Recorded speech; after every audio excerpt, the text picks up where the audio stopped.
but he told me to prepare you to be underwhelmed. All right, guys? Give it up for Steve Cody!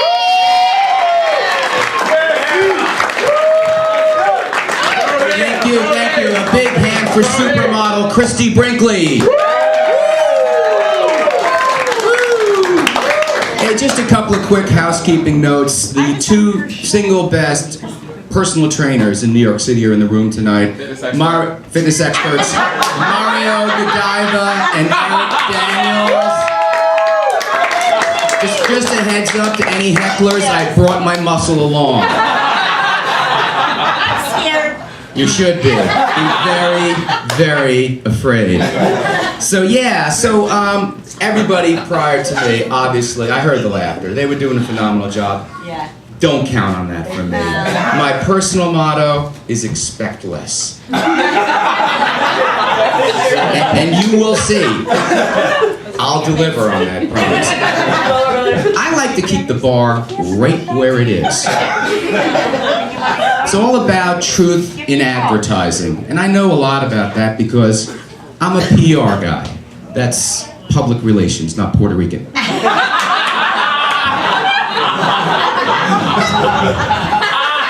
It's a nice laugh. That's a nice laugh over here. And my job is to look at advertising, and I have to tell you, most advertisers aren't telling the truth. But I looked at these advertisers and I noticed a lot of them, if they just added one word, they would be 100% truthful. Case in point, United Airlines recently bought Continental, and they ran all these ads saying, it's not who's merged that counts, it's what's about to emerge. And if they'd only added the word chaos, it would have been 100% truthful because flying United is hell on earth. Number 2, take New Jersey Transit. Please. Their advertising slogan is getting you there. Again, one word, and it would be 100% truthful, eventually. If it were 1 hour, 6 hours, 6 weeks, they would still be delivering on their brand promise, getting you there eventually. What an historic week this has been, right? Monday, MLK Jr. Day and Barack Obama. Yes. Right? Right? Huge day for everybody but the Ku Klux Klan. Absolutely. I mean, everybody had a great time. I have to tell you, you keep laughing. I like it when my muscle laughs. It's a good sign. You want to keep the muscled guys happy. That's right. That's right. So in the Cody household, that would be my household, we take Martin Luther King Day very, very seriously. My wife and I have been in integration for a long, long time. For the last 10 years, we've been sharing our bed with 2 dogs. So, not, you know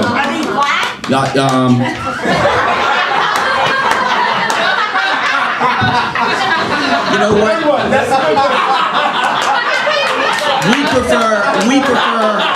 We prefer dogs of color.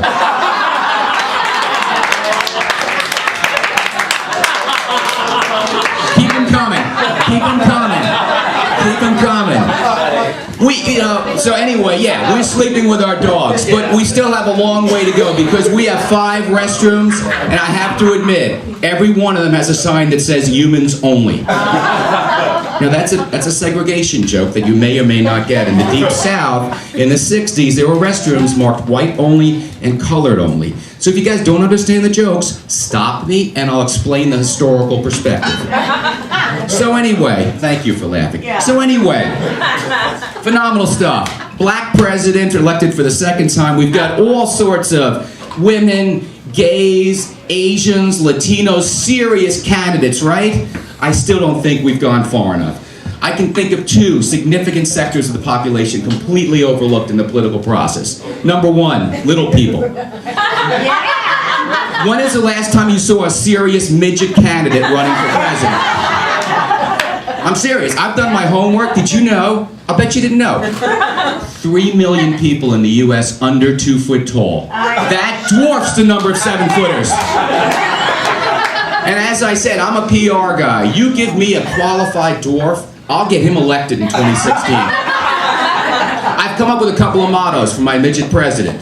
Number 1, there's a whole lot of little in all of us. Think about it. At one point in our lives, we were all 2 foot tall. Number 2, big problems demand small solutions.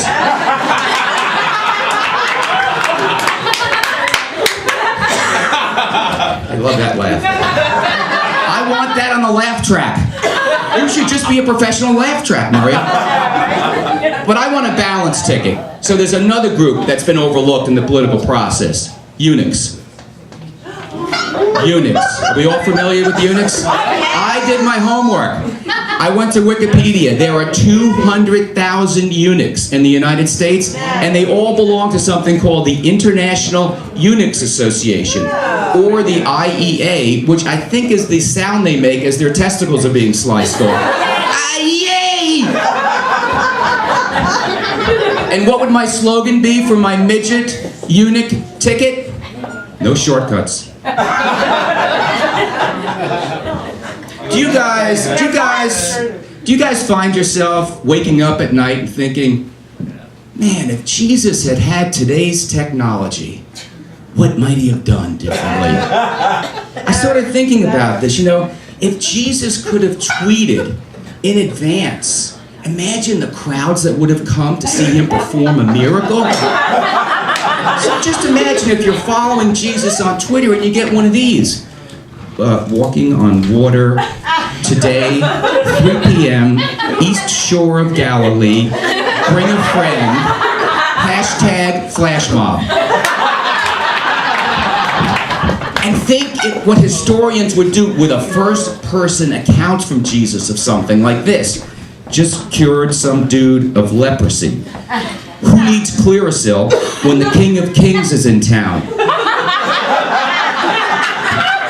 #proactive. Or some of his trials and tribulations. Spending 40 days in the desert is not what it's cracked up to be. Note to self, capital S. Next time, bring Coppertone. #sun poisoning. And what if Jesus could tweet at others? @Barabbas. Dude, get the crowd to release me. I'll make it worth your while for eternity. #win-win. And as it got closer and closer to the end,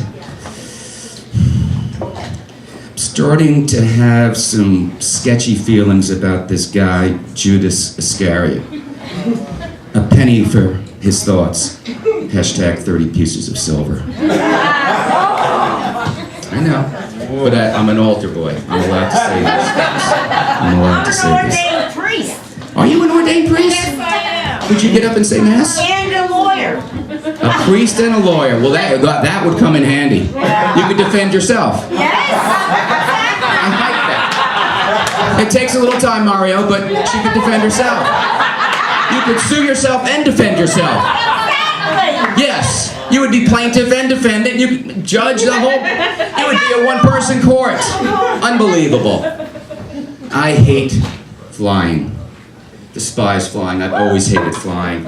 The entire experience sucks from start to finish. It begins with the flight attendants.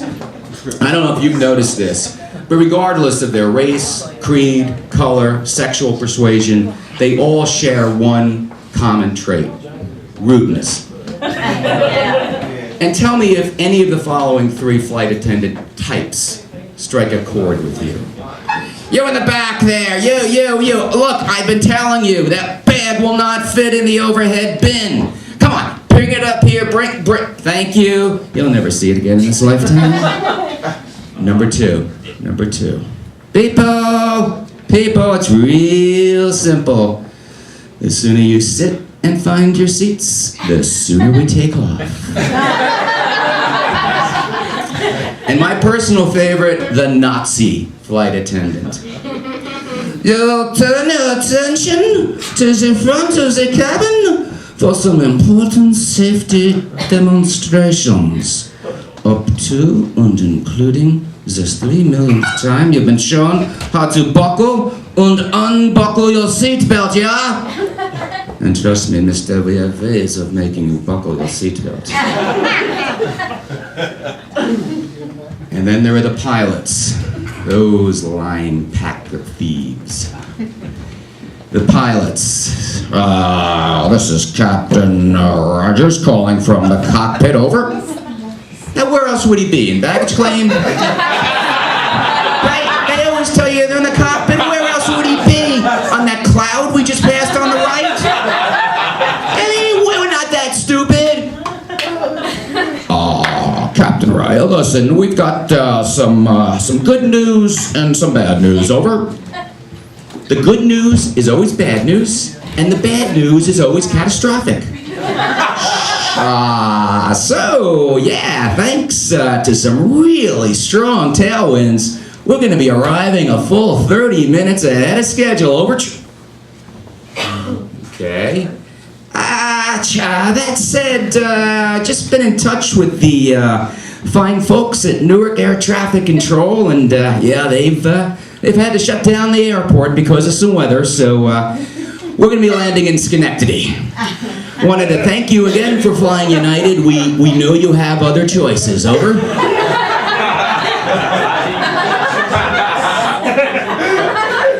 Like what? Arsenic? I mean, like what? Kicking open the emergency exit as we near Bloomfield? I mean, you don't have any other options. I warned you to expect less. I am Steve Cody. I keep the bar exactly where it is. Thank you very much and good night.